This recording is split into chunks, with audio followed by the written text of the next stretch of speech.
¿Tienes 50 años o más? Esta noticia es para ti. Los CDC recomiendan que te vacunes contra la neumonía neumocócica. Aunque estés saludable, tu edad te pone en riesgo. Las personas de 50 o más tienen más de 6 veces más probabilidades de ser hospitalizadas por la neumonía neumocócica que los adultos de 18 a 49. Una sola vacuna puede ayudar a protegerte. Aprende más y programa en vaxassist.com/ES. Patrocinado por Pfizer.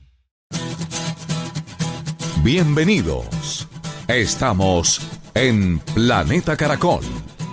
Compromiso de vida.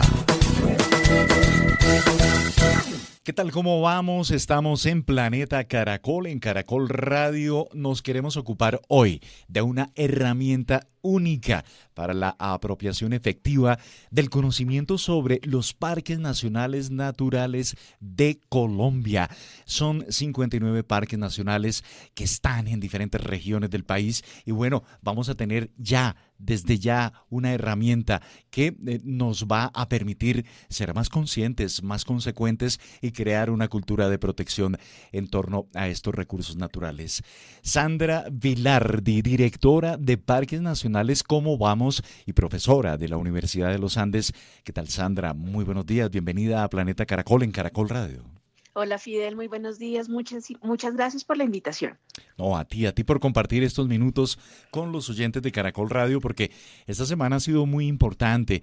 Desde ahora Colombia cuenta con un observatorio para la generación, el seguimiento, el estudio y el análisis de la información sobre la situación del sistema de parques nacionales naturales en Colombia. Creo yo una herramienta valiosísima. ¿Cómo fue este proceso? Bueno, pues te cuento, efectivamente nosotros en Parques Cómo Vamos somos una iniciativa desde la sociedad civil en donde desde hace varios años nos veníamos preguntando cómo lograr apoyar y fortalecer esa figura de los parques nacionales en el segundo país más biodiverso del planeta. Cómo logramos que los colombianos sigan enamorándose y sigan teniendo en su corazón la biodiversidad.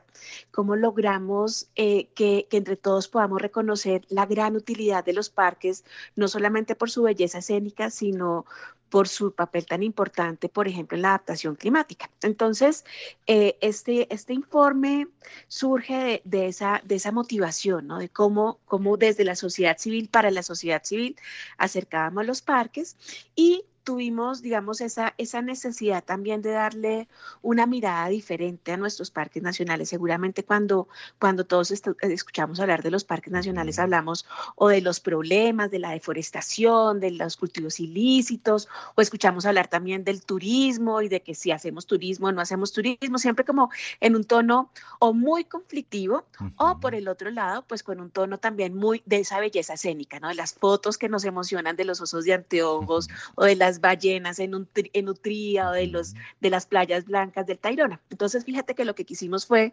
hacer una mirada socioecológica. ¿Y qué es una mirada socioecológica? Es una mirada que reconoce que en los territorios, la biodiversidad de los territorios generan una serie de contribuciones al bienestar humano, que lo que pasa dentro en los ecosistemas ayuda, por ejemplo, a regular el clima, a regular el agua, ayuda a que haya casa para los polinizadores y esos polinizadores puedan generar, por ejemplo, los cultivos de café o los cultivos de caña, poder generar una gran cantidad de contribuciones que a veces no los tenemos en las cuentas económicas del país. Entonces, eso fue lo que quisimos hacer. Este informe y el observatorio tiene una serie de indicadores internos de los parques, pero también unos indicadores que dan cuenta de el lugar en donde están esos parques, o sea, de esos municipios que alojan a los parques nacionales. Y no solamente hablamos de la biodiversidad que hay adentro de los parques, sino que también hablamos de las personas que están allí, de qué actividades económicas hay alrededor, de cuáles son esos fenómenos complejos que están sucediendo en esos territorios, de cómo es la institucionalidad en cada uno de esos territorios, para podernos dar cuenta que en este escenario de 59 parques nacionales hay muchas realidades. Se agrupan algunas, digamos, no todo es ese escenario como o catastrófico o Disney World, sino que tenemos realidades diferentes Y sobre todo, tenemos posibilidades de que los colombianos nos podamos sentir mucho más cerca de nuestros parques y poder contribuir con lo que ellos ya tanto nos dan a los colombianos. Es perfecta esta descripción, esta presentación que nos haces, Sandra, en torno a este informe, un informe que, bueno, te voy a consultar, nos permite identificar quizá cómo estamos relacionados los colombianos con los 59 parques nacionales naturales. Mencionabas, por ejemplo, el de Utría, tuve oportunidad de conocerlo, un paraíso increíble. Tenemos otros parques muy cerca, bueno, en la Orinoquía, en la Amazonía, son 59 zonas de reserva. ¿Cómo podrías definir la relación que hoy por hoy tenemos los colombianos con los parques nacionales naturales? Pues fíjate que yo creo que tenemos una relación distante y poco agradecida. Y necesitamos acercarnos. Tú sabías, por ejemplo, que nuestros 59 parques nacionales se encuentran en la jurisdicción de 255 de nuestros municipios del país. Y yo estoy muy segura de que muchos de los habitantes de esos municipios no saben que tienen una joya de la corona de la biodiversidad al lado de sus casas. Y eso es lo que queremos empezar a posicionar también, ¿no? Que los niños de la escuela de Planadas, por ejemplo, en el Tolima, sepan que ellos son los guardianes del Nevado del Huila, que es uno de los parques nacionales en el planeta más altos en las zonas tropicales. Y eso le confiere una importancia grandísima en temas de biodiversidad. O, por ejemplo, los niños de ¿qué te digo yo? Otro municipio, así como que ni no lo pensamos por ahí. Bueno, los niños de Mosquera. Ajá. Los niños de Mosquera en Nariño. Ajá. Ellos están están al lado del Parque Sanquianga, uno de los parques del Pacífico donde tenemos los manglares más altos de Latinoamérica. Entonces, fíjate que poder sacar esa concepción que tenemos de los parques nacionales como una nebulosa por allá, sí, son unos sitios como de biodiversidad, pero ni idea de dónde están. Nosotros lo que queremos es acercarlos ya a ese nivel territorial. Y tenemos unos productos en el informe para que, por ejemplo, los colegios sepan qué pasa con ese parque nacional. Tenemos unas infografías muy lindas para cada uno de los parques en donde podemos hacerlos llegar a los colegios y a los alcaldes de esos municipios como, miren, siéntanse orgulloso que ustedes son los huéspedes, ustedes tienen este patrimonio en su municipio. Claro, te pongo un ejemplo, aquí en Bogotá, muy cerca de La Calera, pues tenemos Chingaza, ¿no? Y uno puede llegar ahí en carro relajado o en cicla, quien tenga la capacidad.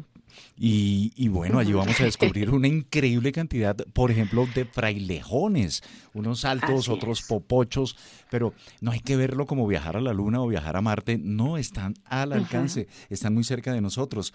Y esa cifra que nos das, que los 59 parques nacionales naturales están en zonas de 255 municipios, estamos hablando de casi o un poco más de un cuarto del país. Exacto, una cuarta parte del país. Lo que significa que hemos dormido, amanecido, desayunado y almorzado al lado de una zona de reserva y no la habíamos identificado, Sandra. Y fíjate que lo más curioso es que eso nos da cuenta de cómo los colombianos todavía no logramos tener en el corazón que somos el segundo país más biodiverso del planeta. ¿Sabes? Es como que todavía no entendemos, bueno, ¿y eso qué tiene que ver conmigo? ¿Eso por qué es importante? Claro. Y ahí nos ha faltado, digamos, a todos, y creo que es importante ahorita con estos mensajes del panel de cambio climático, de todo lo que estamos viviendo, creo que necesitamos revalorizar a la biodiversidad y lo que eso significa, lo que ella nos da para el bienestar de todos. Mira, en Europa, en Norteamérica, en Asia, bueno, en Asia de pronto podemos estar aparejados con otras regiones, pero tener 17.613.380 hectáreas de parques nacionales con una amplísima biodiversidad es un plus que le da, en este caso, Colombia, que tiene Colombia para mostrar al mundo y de cara a lo que será también, por supuesto, Glasgow, cómo estamos conservando estos puntos. Y lo más importante que tú decías al comienzo, cómo estos parques nos dan salud, nos dan agua, nos dan aire, nos regulan el clima y la cantidad de especies que hay allí. Y ojo, los polinizadores, que son los encargados de garantizarnos frutas, bueno, en fin, seguridad alimentaria. Los parques nacionales están íntimamente relacionados con la seguridad alimentaria y la salud pública, entre otras, de la población. Así es, Fidel, y fíjate que es que a veces también nos pensamos en que los parques nacionales llegan hasta donde llega el límite. Ujú. Y efectivamente hay unas cosas que llegan hasta donde llega el límite, pero la biodiversidad no conoce esos límites administrativos. Correcto. Y tú no le puedes decir a un murciélago o a un Ujú. abejorro que hasta ahí llegue y Hasta la no cerca. polinice más allá. Exactamente. Y fíjate que las áreas más importantes de producción, por ejemplo, cafetera, o las áreas más importantes de producción de caña de azúcar, las tenemos muy asociadas a varios parques nacionales del país. Entonces, ahí es donde necesitamos eso, ver esas contribuciones que han estado invisibles, bueno, invisibles no, invisibilizadas Más y que bien. no las Ujú. hemos contado en esos aportes económicos que nos da la biodiversidad, porque siempre pensamos en, no, ¿cómo nos inventamos una nueva cosa o un Ujú. bioproducto? Ujú. Que eso está muy bien, pero es Sí. que ya la naturaleza nos contribuye con un montón de cosas que nosotros no tenemos que hacer, que nos las da gratuitamente. Y eso no le hemos dado el valor suficiente, Eso es muy cierto. fíjate. Estamos hablando con Sandra Vilardi. Sandra, directora de Parques Nacionales. ¿Cómo vamos, profesora de la Universidad de los Andes? Esta herramienta que nos entregaron esta semana, este informe 2021 sobre parques nacionales, ¿cómo vamos? Sin duda, Sandra, cuando desde Bogotá, Cali o París, Japón, Oslo, nos apropiamos de los parques nacionales colombianos y somos partícipes de su protección, de su difusión, pues esto debe traer un resultado positivo. Hoy por Ujú, hoy, en Naciones Unidas, en los foros internacionales, el tema del agua, el tema de la temperatura, el tema de la seguridad ujú. alimentaria, lo mencionaba 2 minutos atrás, están en el orden número uno, en el orden número uno. Tenemos en Colombia estos complejos. La condición de salud de ellos, de los parques nacionales, de los 59 parques nacionales naturales, ¿cómo la podrías calificar? ¿Qué detalles nos podrías compartir? Bueno, Fidel, en el informe entregamos unas cifras que realmente son interesantes y preocupantes para Ujú. algunas regiones. Tenemos unos parques que están, digamos, muy bien, tienen una buena salud, alguno que otro ecosistema con algún nivel de amenaza, pero, digamos, en buena parte de los parques del país tenemos buena salud. Ujú. Pero hay algunos parques en donde precisamente por esa diversidad climática que tenemos en el país y por las presiones que ha existido históricamente en algunos territorios, esos parques tienen unos grados de amenaza mayor que otros. Ujú. Te voy a hacer, por ejemplo, énfasis en la región Caribe. Ok. La región Caribe, que es una región que todos queremos tanto, que nos encanta ir de vacaciones, que todos amamos ir a Tayrona o a Ujú. Corales del Rosario, pues resulta que en los parques del Caribe, precisamente por esas condiciones de un clima más seco, de un territorio en donde en la región Caribe pues hemos perdido la mayor cantidad de bosques y solo los bosques que tenemos son los que están en los parques nacionales, pues el estado de salud en estos parques es complicado. Y te voy a decir, por ejemplo, en Ciénaga Grande, Santa Marta, en Corales del Rosario, Salamanca, Tayrona, el Corchalo, Colorados, tenemos varios de sus ecosistemas en peligro crítico. Y de cara a la crisis climática, esto puede acentuarse. Entonces aquí el llamado es, sí, tenemos una situación de alerta, el estado de salud es complicado, pero podemos actuar. ¿Y cómo podemos actuar? Necesitamos fortalecer los procesos, por ejemplo, de restauración de estos ecosistemas, pero Sí. no solamente dentro del Parque Nacional, sino en las áreas aledañas. Los procesos de conectividad entre los ecosistemas es muy importante restaurarlos, porque eso va a permitir que en la medida que hayan mejores condiciones de salud alrededor, los bosques adentro, los humedales adentro van a estar mejores y sobre todo van a poder tener un poco más de fuerza para esos retos climáticos que nos vamos a enfrentar. En el Caribe en particular, con los aumentos de temperatura, de disminución de precipitaciones y de calentamiento del océano en el caso de los parques marinos. Una buena observación sin duda. Y otra pregunta que, bueno, de tiempo atrás he tratado de precisar, Sandra, tiene que ver con cuál ha sido, cuál fue o cómo se puede leer el impacto de en su momento la firma de los acuerdos de paz versus transcurridos estos años la condición de los parques nacionales naturales. En algunos, Wow. comillas, conservación, ¿cierto? O entraron fenómenos de cultivos ilícitos. Tengo entendido que en el informe se da cuenta de que en 15 de los 59 parques nacionales hay cultivos de hoja de coca y también amplia deforestación. Pero ¿cómo impactó ese tema del acuerdo de paz en nuestros parques nacionales naturales? Fíjate que nosotros recogemos en el informe efectivamente los datos de deforestación y de coca, que digamos hay unos procesos crónicos en algunos parques en concreto, pero lo que sí muestran los datos, y estos no son datos nuestros, son de un grupo de profesores de varias universidades del país que publicaron el año pasado un análisis brillante, súper interesante, de cómo fue ese cambio en la deforestación en 31 parques nacionales. Y efectivamente sí hubo un aumento en la deforestación en un 177% en estos parques, en este conjunto de los parques, 3 años después del acuerdo de paz. La salida de las FARC como un controlador del territorio, pues digamos, lo que hizo fue abrir esos territorios a otras dinámicas territoriales con unos intereses económicos diferentes, y estamos viendo, por ejemplo, cómo en los parques Tinigua, Macarena, Catatumbo y Paramillo y La Paya, la deforestación aumentó, por ejemplo, en el caso de Tinigua, un 325% más. Terrible, muy dramático, porque varios de estos parques hacen parte de ese arco amazónico, de esa frontera norte de la gran región del Amazonas, que está siendo tan presionada, y que lo que nos dicen los grandes investigadores del Amazonas es que si traspasamos el 25% del área transformada del Amazonas, puede el sistema entrar en un punto de quiebre, en el que ya no se logre restablecer de esto, y puede generar un proceso, un efecto dominó que afectaría no solamente la biodiversidad al interior de la selva amazónica, sino en la regulación del agua de buena parte de la región del continente. Claro, total. La coca, el fenómeno, la coca no tiene la culpa, la hoja de coca está bien allí, y mis amigos los Kogi, por ejemplo, cuando me aceptan estar allá unos días, pues ahí tienen sus plantitas de hoja de coca y yo no he visto ningún problema. El problema es la cocaína y el narcotráfico, sin duda. Pero bueno, así es. Para enfrentar este fenómeno, sin duda tiene que haber una acción transversal del Estado en asocio con la población, ¿no? Inclusive con quienes habitan las regiones, pero creando las condiciones para que no se traduzca todo o se lleve todo a ese negocio ilícito del narcotráfico. Sería una buena recomendación para el gobierno, porque, ojo, no podemos poner en jaque el complejo de parques nacionales en Colombia. Sí, y Fidel, ahí creemos que uno de los aportes más interesantes de nuestro informe es poder mostrar que tienen que haber acciones diferenciales.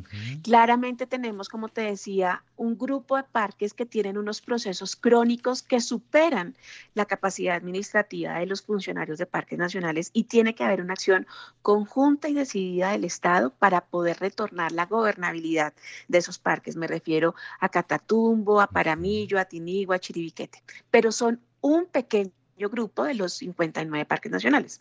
Hay otros, digamos, la gran mayoría de los parques tienen algunos procesos que no se deben dejar agrandar, que no se deben dejar crecer, y ahí la acción de la sociedad civil es muy importante.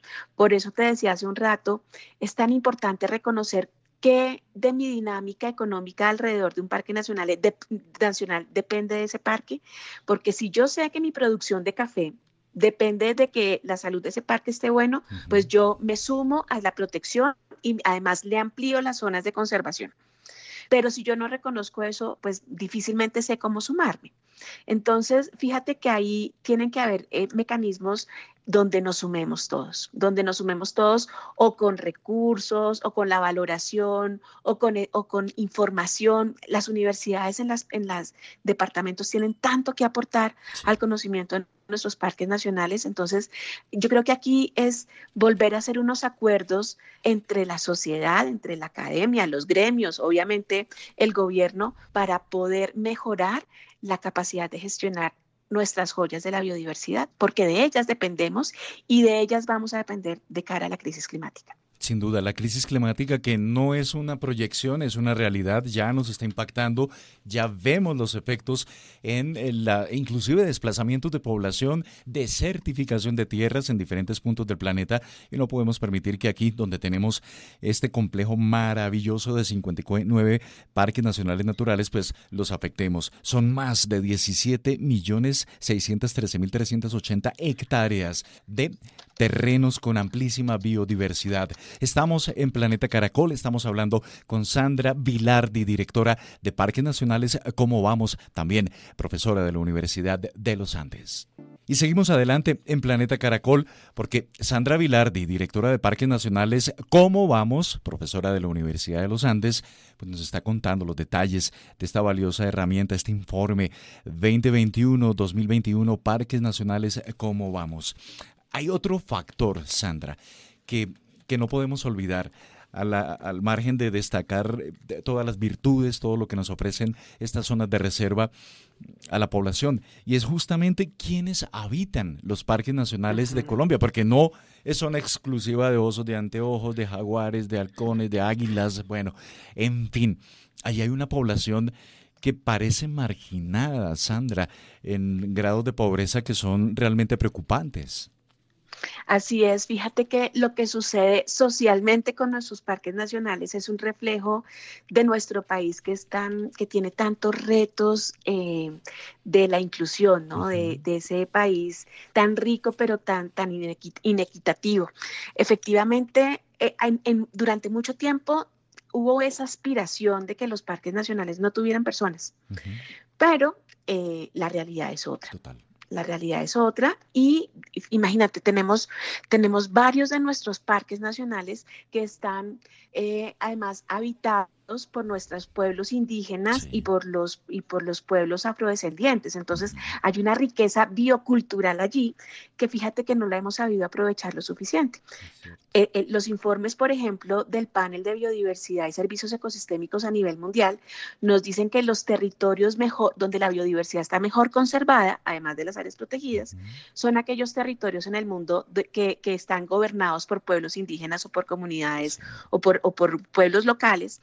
Y nosotros tenemos esa gran riqueza. Entonces, aquí uno de los mensajes que le damos al gobierno nacional es ¿por qué no mejoramos y aceleramos ese proceso de los planes de manejo multicultural con la riqueza del conocimiento ancestral ecológico para poder, digamos, resolver esa tensión entre quién manda quién, ¿no? Hagamos un manejo conjunto con conocimientos conjuntos de la biodiversidad. Eso en el caso de los pueblos, de los parques con traslape con poblaciones étnicas.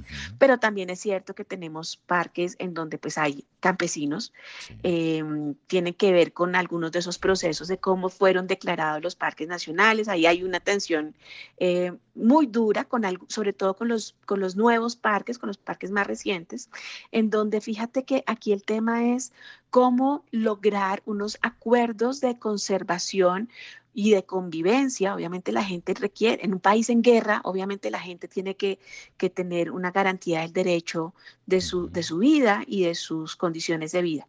En algunos casos se podrán evaluar unas opciones, en otros casos otras. Aquí lo importante es abrir la opción, ¿cierto? Abrir las diferentes opciones construidas con la gente, reconocer los dolores de la gente, reconocer que efectivamente los habitantes de los parques viven en condiciones muy difíciles y el Estado de alguna manera, pues como los había declarado durante mucho tiempo ilegales, pues ellos no eran objeto de poder tener acompañamiento para su vida. Entonces yo creo que ahí la institucionalidad de parques nacionales ha ido cambiando, ha ido mejorando ese relacionamiento. Aquí nuestro mensaje es insistir en los acuerdos de uso, ocupación y tenencia y también en buscar otras opciones para buscar alternativas de los habitantes en los parques nacionales que no son habitantes étnicos. Pero es un camino largo que todavía nos falta avanzar mucho y fíjate que no solamente son los que viven dentro, sino que muchos de los parques, exactamente, muchos de los parques están en los entornos con mayor pobreza en el país. Sí. Y es la gran paradoja, la riqueza de la biodiversidad que no hemos logrado entender para que genere bienestar para los habitantes locales. Sí. Es una tragedia ver los parques, o sea, la condición de vida de los parques en Amazonas o en La Guajira o en el Pacífico colombiano, cuando deberían ser personas que vivan con tanta dignidad y con tanta felicidad y posibilidades de vida, de tener la biodiversidad, la mejor biodiversidad del planeta al lado. Y todavía nos ha costado mucho poder lograr que la biodiversidad sea un elemento de desarrollo y no un elemento para extraer para el desarrollo. Eso es muy cierto. lograr generar valor con la biodiversidad y no a costa de ella. Eso es muy, muy cierto. Mira que escuchando tus palabras, recuerdo y quiero saludar a Josefina Klinger Ujú, allí en el Pacífico, en Utría, porque mira allí como el emprendimiento y el empoderamiento de las mujeres ujú. en estas zonas de conservación es fundamental, es motor de desarrollo. También otro capital que es increíble en Chiribiquete, tribus no contactadas. Imagínate, o sea, ahí Ujú, tenemos una biblioteca de la humanidad, de la historia de así la es. humanidad, un valor increíble. Y ¿por qué no?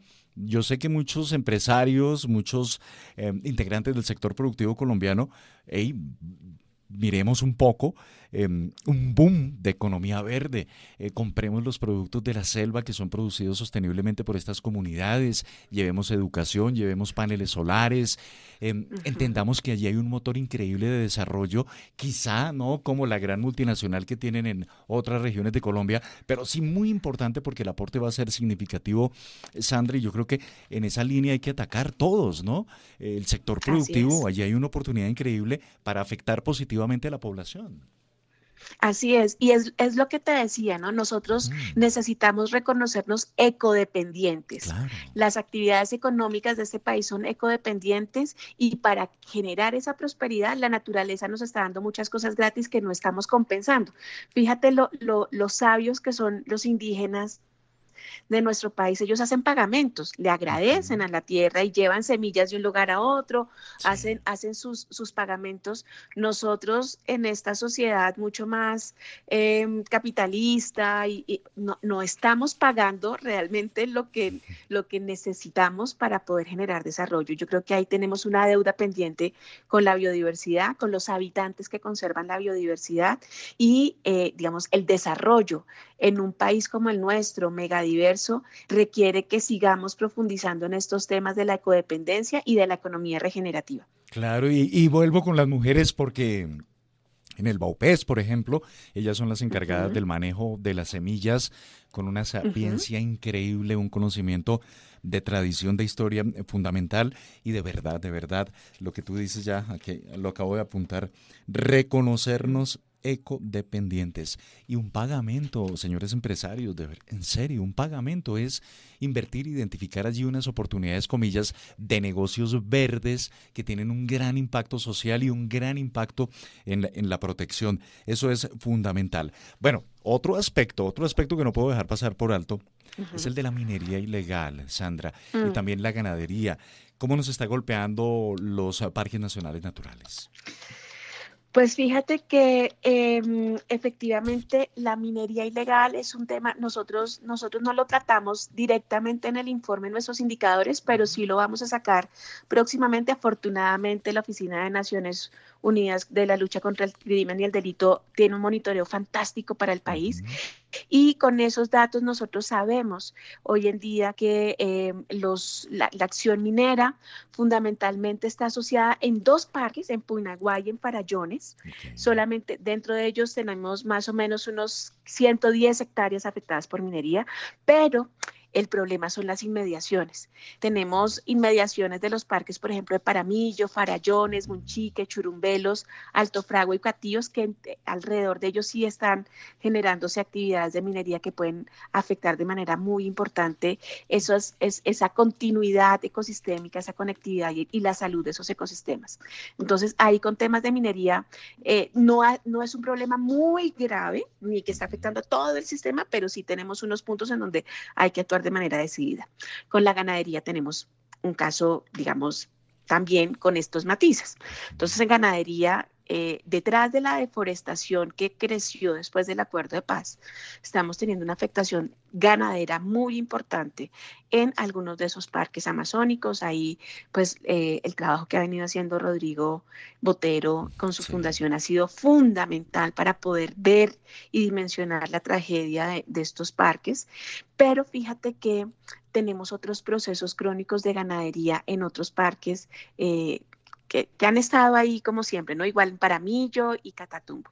Ok. Pero el tema de la ganadería tiene los dos lados de la moneda. Claro, en algunos muy contados parques la ganadería es un problema, pero para muchas zonas ganaderas del país, los parques nacionales son un gran contribuyente de esa actividad económica. Y es lo que vuelvo y te digo, o sea, cuánta del agua que requiere el ganado del Meta, de Córdoba o de Valledupar depende de esos parques nacionales que tienen al lado. Es verdad. Y ahí es donde necesitamos eso, reconocer que la ganadería es ecodependiente de los parques nacionales. Cuando los ganaderos hacen un aporte o una compensación voluntaria para los parques nacionales. Y fíjate que ahí podríamos tener unas fuentes y unos recursos económicos adicionales, más allá del turismo, que ha sido como uno de los temas recurrentes para mejorar los ingresos de los parques. Es que hay otra serie de contribuciones voluntarias que podemos empezar a dimensionar en ese reconocimiento de la ecodependencia de los procesos económicos grandes de este país. Realmente me declaro asombrado, muy agradado. Sandra Vilardi, directora de Parques Nacionales. ¿Cómo vamos? Profesora de la Universidad de los Andes, donde estudió mi hijo. Pero te lo digo porque es una presentación increíble la que nos has compartido para todos los oyentes de Planeta Caracol, de Caracol Radio. Fundamental. ¿Cómo un oyente hoy puede acceder a este informe? ¿Cómo puede ya empaparse y empoderarse y actuar? Bueno, entonces los vamos a invitar a que entren a nuestra página web www.parquescomovamos.com. En nuestra página web van a encontrar varias opciones. Van a encontrar nuestro informe de indicadores, un documento que lo hicimos con todo el amor del mundo para que fuera fácil de leer, que no fueran unas tablas y unas gráficas horriblemente pesadas, sino le metimos mucho diseño, ahí están llenas de infografías, de mapas, es un atlas realmente. Entonces ahí pueden descargar nuestro informe, pero también pueden acceder a nuestro observatorio, que es Parques Nacionales Como Vamos en Cifras. Ustedes entran allí y se van a encontrar con una plataforma en donde pueden ver un mapa y en el mapa está cada uno de los 59 parques nacionales. Pueden acceder allí, o en los botones de al lado están los parques por las territoriales o cada uno de los parques individuales, y pueden empezar a explorar los datos, y ahí están nuestros 32 indicadores, cómo se comportan para cada uno de los parques en el conjunto completo. Pueden verlos, descargarlos, acercarse a ellos. Excelente. Sandra, te agradezco mucho compartir con los oyentes de Caracol Radio. Te deseo lo mejor y bueno, seguimos juntos aquí apoyando la protección y también el apoyo a las comunidades que habitan allí en los parques nacionales de Colombia. Te deseo un muy buen día. Fidel, muchísimas gracias por la invitación, qué gusto hablar contigo, gracias por abrir este espacio, y aquí seguimos todos dándole ese valor a ese gran regalo de la vida que tenemos de haber estado, de haber vivido y haber nacido en este país, el segundo más biodiverso del planeta. Y la tarea, reconozcámonos ecodependientes. Así es. Haces parte de Planeta Caracol.